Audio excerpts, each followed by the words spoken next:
Heart racing. I grip the wheel, kids whisper hitting like thunder. All right, let me lay this out for you, straight from the gut. It's one of those muggy Friday evenings in Chicago, the kind where the humidity sticks to your skin like bad karma, and the sun's dipping low over the skyline, painting everything in that golden haze. I'm Joe Thompson, your everyday 45-year-old schmo, hustling a warehouse gig down in the Loop, loading crates of who knows what for minimum wage plus overtime that barely covers the bills. My ride? A beat-up 98 Chevy Tahoe, forest green with a massive dent on the passenger side from some Jordan punk who clipped me last winter on Lakeshore Drive. The AC's wheezing like an old smoker, barely fighting off the heat wave that's got the whole city sweating bullets. Riding shotgun is my wife, Karen. Yeah, that name rings bells these days, but she's the original flavor, all sass and sparkle. We've been hitched for 20 years, since we were fresh out of community college, dreaming big in a tiny apartment off Wrigleyville. She's got her hair done up in those pricey highlights from Salon Bliss, the spot where she drops $100 every 6 weeks, claiming it's self-care. Tonight, she's decked out for bingo. A glittery top from Kohl's that hugs her curves just right, skinny jeans that make her look 10 years younger, and those dangly earrings that jingle every time she laughs. She's glued to her iPhone, thumb flying across the screen, probably scrolling through TikTok or texting her girlfriends about the latest drama at the diner where she waits tables part-time. In the back seat, slouched against the worn leather, is our boy Tommy. 11 years old, all knees and elbows, with that mop of brown hair that needs a trim bad. He's clutching his 4-night backpack like it's a lifeline, the one covered in Battle Royale stickers and smelling faintly of Cheetos from his after-school snacks. Usually, the kid's a chatterbox, yapping about his latest squad wipeout or begging me to buy more V-Bucks. But tonight, he's quieter than a church mouse, staring out the window at the blur of high-rises and billboards whizzing by. We're crawling through the nightmare that is Michigan Avenue traffic. Construction everywhere. Orange barrels lined up like soldiers. Jackhammers pound away, and those flag-waving workers in neon vests hollering directions that nobody follows. Horns are blaring from every direction, some cabbie laying on it like it's therapy, and the air's thick with exhaust fumes mixed with that fresh-off-the-lake breeze that's doing squat to cut the stink. I'm tapping the wheel to some classic rock on WLS-FM, trying to keep my cool, but sweat's trickling down my back, soaking my work shirt. Out of nowhere, Tommy leans forward, his voice a whisper that slices through the radio static. "Dad," he says, all hesitant and shaky, "we gotta talk later. Just us." I flick my eyes to the rearview mirror, catching his reflection. Kid's face is pale, eyes darting around like he's expecting ghosts to pop out.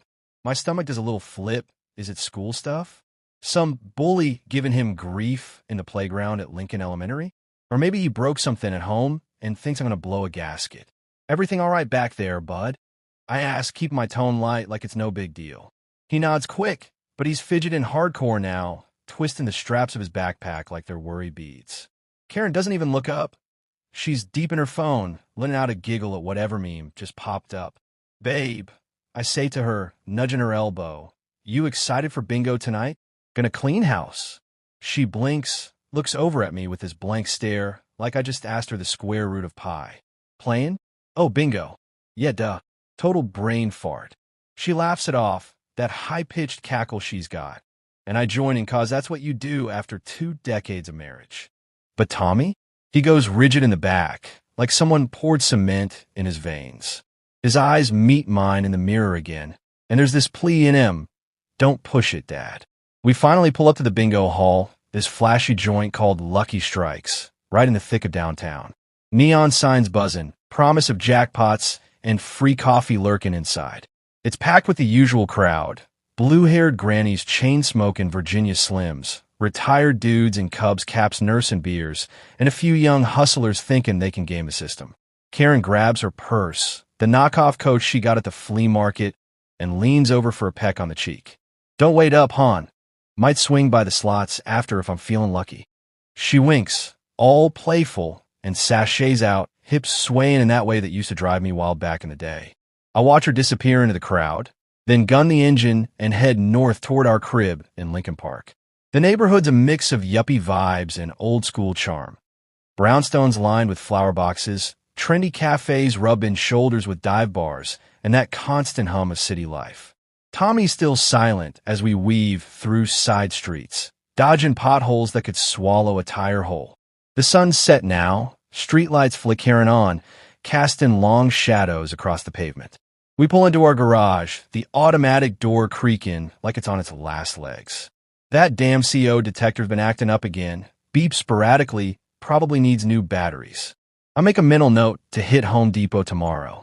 Inside the house, it's cozy chaos. Shoes kicked off by the door, mail piling up on the counter, and the faint smell of last night's deep dish pizza from Giordano's linger in the air. Our place ain't fancy.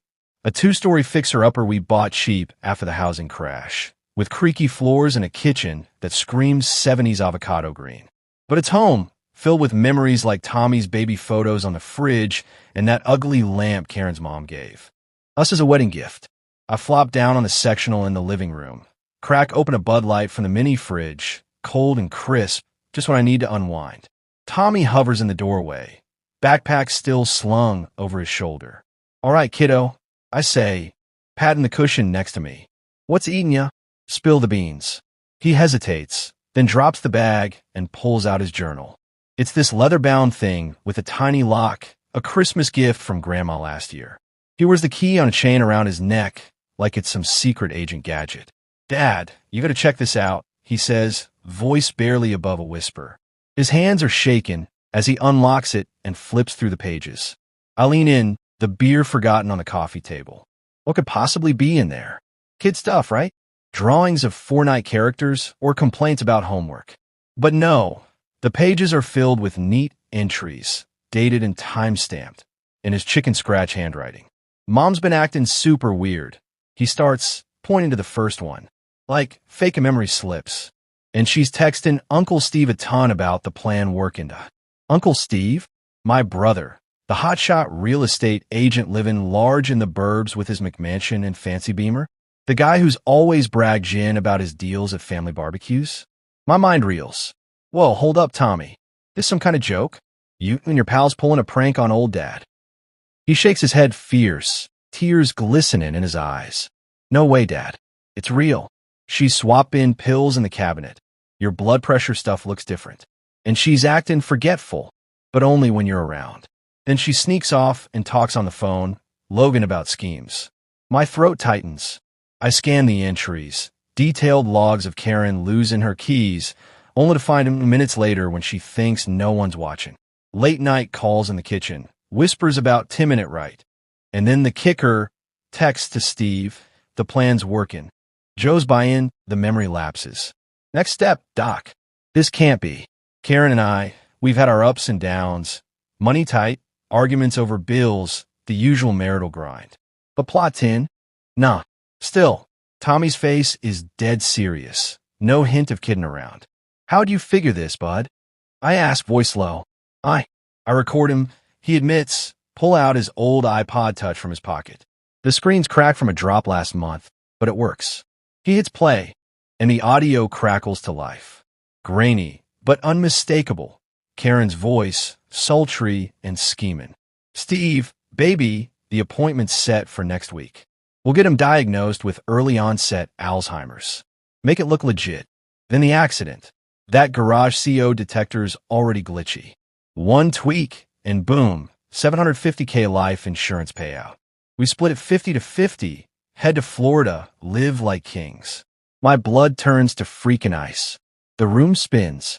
This chick I've shared a bed with for 20 years, raised a kid with, laughed through tough times. She's plotting off me for cash? For a beach life with my own brother? Rage bubbles up, but I shove it down for Tommy's sake. I pull him into a bear hug, feeling his little frame tremble. "You just saved my ass, kid. We're gonna handle this. Together." That night, sleep's a no-show. I pace the living room floorboards, staring at the wedding photo on the mantel. Us at Navy Pier, young and invincible, wind whipping her veil. How we get here? Flashbacks crash in. Our first date at a Cubs game, sneaking beers in the bleachers. Tommy's birth, her hand crucia mine in the delivery room. Family vacations to Wisconsin Dells, splashing in water parks. But now, Red flags pop up everywhere. Her brain farts starting 6 months back, right after I bumped up the life insurance policy to cover college for Tommy. Steve's visits rampant up, always with that sleazy grin and backslaps that fell off. The pieces fit like a puzzle from hell, and I'm the idiot who didn't see it coming. Tommy's asleep upstairs, journal clutched under his pillow. I peek in, watch his chest rise and fall, thinking how this kid's got more guts than most adults. 11 years old, dropping a truth bomb that shatters everything. Kids see the real deal. They don't filter through rose-tinted glasses like we do. I vow right there, protect him no matter what. Dawn breaks, rage boiling. I plot my counterstrike fast. The first rays of sun sneak through the blinds, slanting across the kitchen table, where I'm nursing a mug of black coffee, strong enough to wake the dead. No milk, no sugar, just bitter truth to match my mood. Tommy shuffles in, still in his Spider-Man PJs, rubbing sleep from his eyes. He looks wiped out, dark circles like bruises under those baby blues. "You okay, Dad?" he asks, pouring himself a bowl of Cheerios, milk splashing over the rim. I force a grin, ruffling his hair. "Hand it in there, champ. How about you? Sleep any?" He shrugs, spoon clinking against the ceramic. "Kinda. Dreamed about Mom and Uncle Steve. It was weird." His voice trails off, and my heart aches. This ain't fair. Kids should be worrying about Fortnite updates, not family betrayal. We eat in silence for a bit, the tick of the wall clock echoing like a countdown. Karen's still out. Probably crashed at a girlfriend's after bingo, or so she claims. I glance at the clock. 7:15 a.m. Time to move. "Listen, Tommy," I say, leaning in. "We gotta play it cool. Act normal when Mom gets home. Can't let on we know." He nods solemn, like a little soldier. "Got it. But what are we doing?" I pull out my phone, scroll to my contacts. Mike Delaney, my old high school buddy from Lane Tech, where we dominated the football field as linemen. He's a detective now with the CPD, working the domestic crimes unit out of the 18th district. We grab beers every few months, shoot the shit about the good old days. I hit dial, heart pounding. "Joe? Man, it's early for a beer invite." Mike chuckles, voice gravelly from too many cigs and late nights. "Need a favor, Mikey. Big one. Life or death." I step into the hall, keeping my voice low, and spill it all. The journal, the recording, the plot. Tommy eavesdrops from the doorway, eyes wide as saucers. Mike goes dead quiet, then whistles low. "Holy shit, Joe. That's conspiracy to commit murder. Straight up. Attempted fraud, too, with the insurance angle. Send me that audio file. We'll set up a sting. But you gotta stay sharp. No confronting her yet. Plan comes together quick over the line. Karen's got my doctor's appointment tomorrow. Some fancy neurologist in the Gold Coast she recommended after my supposed memory issues. Mike says he'll wire me up with a hidden mic. Coach me on playing dumb. Let her incriminate herself. We'll have backup nearby. I hang up, adrenaline pumping. Tommy's staring at me. "Cops, Dad? For real?" Bull. "It's the only way." I hug him tight, smelling that kid's shampoo scent. "You're brave as hell for this." The day drags like molasses. I call in sick to work. Tell the boss I got a stomach bug from bad takeout. Tommy heads to school, backpack heavy with secrets. I pace the house, cleaning to burn energy, scrubbing counters, vacuuming carpets, even organizing the junk drawer that's been a mess since forever. Memories flood in, finned in old ticket stubs from our honeymoon in Vegas, where we lost our shirts at blackjack but won big on love. Bitter laugh escapes me. Love? What a joke. Karen breezes in around noon, smelling faintly of cigarettes and Steve's cheap Axe body spray, the kind that screams midlife crisis. "Hey, Han," she says, dropping her purse on the counter. "Rough night? You look like crap." I swallow the bile, force casual. "Nah, just tired. How was bingo?" "Win big." She waves it off, pouring coffee. "Lost a few, but fun times." "Oh, and your head, still foggy? We got that doc tomorrow, right?" "Yeah." I mutter, watching her close. Her eyes flick away too quick. Guilty? Can't wait. Afternoon, Tommy gets home, dumps his bag, and we head to Oz Park for some fresh air. The place is bustling, joggers pounding pavement, dogs chasing frisbees, kids on swings squealing. We toss a disc around, sweat building under the sun. "Dad," Tommy says mid-throw, I overheard Mom and Uncle Steve arguing last week. She said, Joe's too healthy. We need to speed this up. It freaked me out bad. My throat goes wild, frisbee sailing into bushes. Damn, kid, why didn't you say sooner? Scared, he admits, retrieving it. But now we're team, right? Hell yeah. We high-five, bond sealing tighter. Back home, dinner's tense. Karen grilling burgers in the backyard, forgetting to set the timer so they're charred bricks. I choke him down with ketchup, mind race into tomorrow. Tommy picks at his plate, shooting me glances. Night falls, the city outside, our windows alive with lights and sirens. I tuck Tommy in, read him a chapter from his Harry Potter book, the one about secrets and betrayal fitting too well. Proud of you, champ, I whisper. He grins faint, eyelids drooping. In bed, Karen snuggles up, her breath warm on my neck. Love you, babe, she murmurs. I fake sleep, body tense as a coiled spring. Betrayal cuts deep, 20 years of I-dos turn into dust. How do you trust again? But for Tommy, I'll play the game. Wired up, Doc's office tense, truth bomb incoming hard. Next morning, I'm up at crack of dawn, nerves jangling like loose change. Meet Mike at a diner off Clark Street. Greasy spoon with bottomless coffee and booths that VE seen better days. He's there in plain clothes, nurse in a mug, badge hidden. All right, Joe, he says, sliding over a tiny wire mic. Tape this under your shirt. It'll catch everything. Act normal. Let her talk. I nod, hand steady as I attach it. What if she suspects? Won't. We got eyes on the office, undercover in the lot. He claps my shoulder. You're doing right by your kid. Back home, Karen's all business. Ready for the doc? This guy's top-notch, huh? He'll fix those brain glitches. Glitches? I ain't got none, but I play along, heart hammering as we drive to the Gold Coast. Swanky area, high-rises gleaming, Lake Michigan sparkling like diamonds. The office is in a glass tower, valet parking and all. We pull in, hand the keys to some kid in a vest. Inside, the waiting room's posh. Leather chairs, fresh flowers, stack of golf mags on the table. Karen flips through one, chatting about nothing. I sit rigid, wire itching against my skin. Dr. Harlan calls us in, silver-haired fox in a white coat, office smelling of antiseptic and money. Mr. Thompson, your wife mentioned cognition concerns. Let's run some tests. He has me repeat words. Apple, table, penny. Draw a clock. I make it lopsided on purpose. Count backward from 100 by sevens. Karen nods along, eager as a kid at Christmas. Mid-test, I can't hold it. Doc, this is bullshit. I turn to Karen. What's the real play here? The Alzheimer's scam? The garage accident for insurance? Her face drains of color, eyes wide. Joe, what? Door bursts open. Mike and two uniforms storm in. Karen Thompson, you're under arrest for conspiracy to commit murder. Chaos erupts. She screams, denying everything but the wires rolling. It was Steve's idea, she blurts. The affair, the debt from gambling on the casino boats. We needed the cash. $750K payout. Stage the CO leak. Mike reads rights, cuffs clicking. She's hauled out wailing, passers-by staring. I slump in the chair, Doc stunned silent. Tommy's with a neighbor sitter. I pick him up, kneel down. Mom's in trouble, bud. Bad choices. But we're safe now. Tears stream, but he hugs fierce. Love you, Dad. Steve gets pinched next, swatted his burr pad, him dinning till the recording plays. Busted. Court months later, Trib headlines blaring.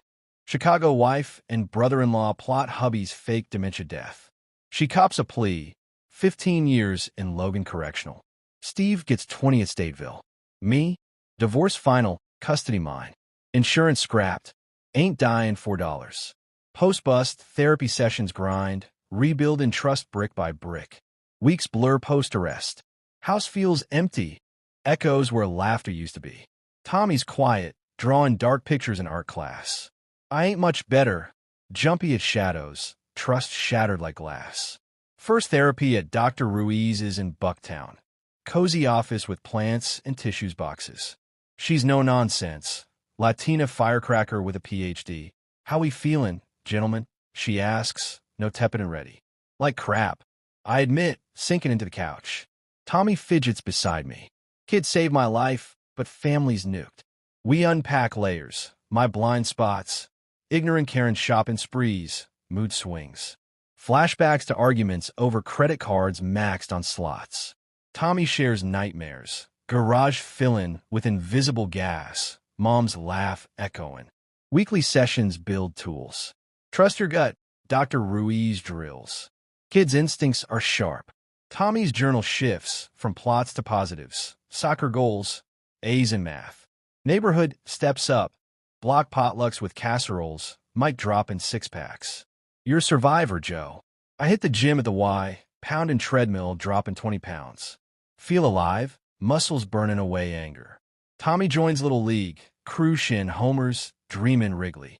We bond. Pier fishing, catching perch, talk a life. Why'd Mom do it? He asks one sunset. Eat, fool. But that's on her. Visit Grandma in Oak Park. Her bikini chocolate chip cookies, hugging us tight. You two are strong, she says. Subplots weave. I take a promotion at work, managing shifts. Date casual, coffee with coworker Lisa, Tommy vetting. She cool, Dad. Kid's my gatekeeper. Anger fades to pity. Karen writes from prison. Apologies I burn unread. Heal slow, brick by brick. New normal settling. Kids' wisdom shines. Future looking bright. School year wraps. Tommy's report card glowing with A's. Proud, Dad. He beams over pizza at Lou Malnati's. Elie, Chant. City pulses. Cubs roars from bars. Tourists snapping selfies at the bean. Life reboots. I date more. Dinners, laughs. Tommy's input. She gotta like Fortnite. Wingman Supreme. Summer road trip. Wisconsin Dells. Water slides screaming. Campfires roasting Ismores. Beats bingo nights. Tommy laughs. Highway heels. Sharing stories of before. Home. Garage upgraded. New detector. No risks. Journal ritual. Gratitudes nightly. Health. Each other. Years montage. Tommy high school grad. Me rising at work. Toasts at Navy Pier. To truth bombs. Kids spot the smoke. Don't ignore them. Yo, if this insane truth bomb just blew your mind and had you glued to every word, hit that subscribe button right now on Revenge with Father. We drop raw, jaw-dropping family revenge stories like this every week that'll keep you on the edge of your seat.